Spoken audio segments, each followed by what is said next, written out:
You've travelled a long way to be disappointed, young scholar. Life has taught me well that evil is inevitable and can never be truly destroyed. It can be banished, it can be thwarted, it can be driven back, but only for a time. Men are weak, evil is seductive, and those who would do nothing in the face of malevolence are cowards. You seek a weapon against the darkness rising in Sanctuary. The only thing I can arm you with is knowledge. So when evil finds a foothold and flourishes once again, at least I can say it was not due to ignorance. For untold eons, an eternal conflict has raged between the demonic hordes of the burning hells and the angelic host of the high heavens. Scholars have spilled gallons of ink and spent their eyesight in dim scriptoriums, writing and debating how these two factions began, and what came before them, before us. It is said the first being, Anu, was the sum of all things, good and evil, light and dark, physical and mystical, joy and sadness, the one. Anu wished to be free from the malignance of evil, and so separated and expelled the darkness within. But what is cast off does not simply disappear, and that darkness found its shape in the seven-headed dragon, Tathamet, the prime evil, who fought ceaselessly with Anu to their mutual destruction. It is said, when the remains of these two titans settled, the universe as we know it came into existence. All the realms of the high heavens, the burning hells, and pandemonium. Tathamet's blackened husk gave birth to the burning hells, and each of the seven heads transformed into the seven great evils, each with dominion over their own realm. The three most dominant of these inherited the title of Prime Evil, feeding off one another to maintain dominion and rule over the legions of the burning hells.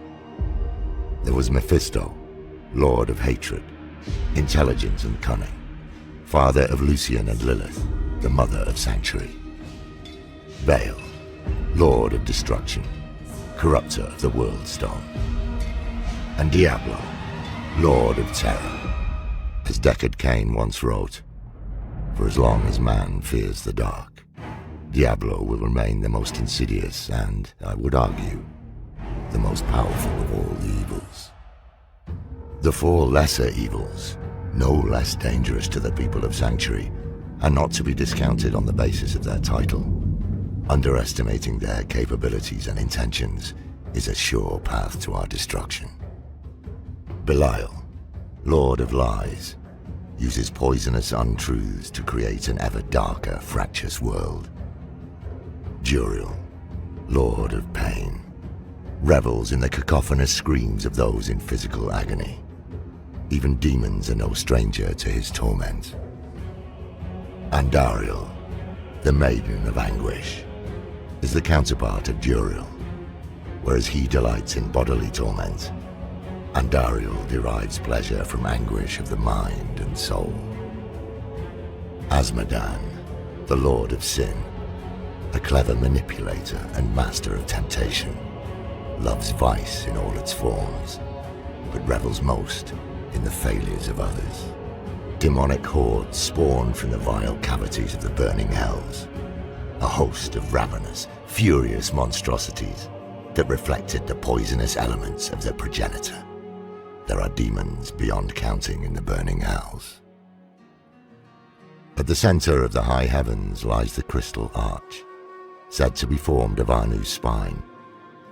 When it vibrates in perfect harmony, an angel is created, embodying an aspect of what Anu had once been.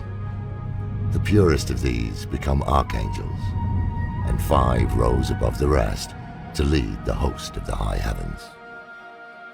Imperius, Archangel of Valor, a brilliant tactician who commanded the warriors of heaven and led them into battle with hell, but whose pride has led to much destruction. Tyrael, former Archangel of Justice, who abandoned his rigid dedication to justice and took up the aspect of wisdom instead. He supported the many causes of humanity, renounced his angelic nature, and fell to earth as a mortal. Sanctuary would have fallen to darkness long ago without his aid. Inarius, creator of Sanctuary, served under Tyrael and was an advisor to the council until he rebelled. Auriel, the Archangel of Hope, who embodies the shining light of a bright future and sees the potential for good in all things, but who is no less a warrior than the others, dispatching those who spread despair and darkness. She is said to lead the chorus of the high heavens in harmony. Ethereal, the Archangel of Fate, who comprehends the tangled web of fate and time, though the future of humanity remains obscure to him, unseeable because we are not of the natural order of creation. Malthael, the former Archangel of Wisdom, who fell to darkness and brought ruin to Sanctuary when he abandoned the aspect of wisdom and took up the aspect of death. I encountered him once, long ago, and barely escaped with my life. Few who met him after his transformation survived. After all, no one can stop death. These 5 archangels formed the Angiras Council and ruled heaven in harmony until Malthael abandoned heaven. The council fell to confusion and dissension. Their unity diminished. Alongside heaven and hell, there is a third realm, and this is where our next story begins and ends. Where Anu and Tathamed slew one another, the violence scarred the cosmos and birthed the plane of pandemonium. It was here the World Stone, also called the Eye of Anu, came to rest, a mountain-sized artifact of infinite power that embodied the endless cycles of birth and death, destruction and creation.